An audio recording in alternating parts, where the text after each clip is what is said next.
welcome to Miami Cooking. I'm Nazita, and happy Halloween! I have the perfect menu for your Halloween, starting with a pumpkin cheese snack, some monster eggs, and these little creatures I've created with apples, a zombie or monster entree, and a special dessert. Make sure to click through all my Halloween videos on the Halloween playlist. And don't forget to click that subscribe button. For this recipe, you're going to need the following ingredients. Quick note here, we're going to make 2 separate and 2 different batches of cookie crumbles. The first batch will be made with only the cookie part of the Oreo. The second batch will be made with the entire Oreo, including that cream filling. Now we're going to add our tablespoons of Cool Whip into the chocolate pudding. And we're going to mix and mix and mix until we have a lighter brown color.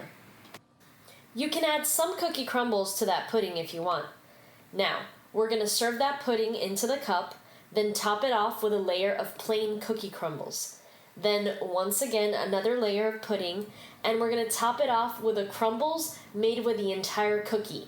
That gives us a dirt-like appearance. And last, we're going to add our gummy worms, and we're going to stick them halfway inside.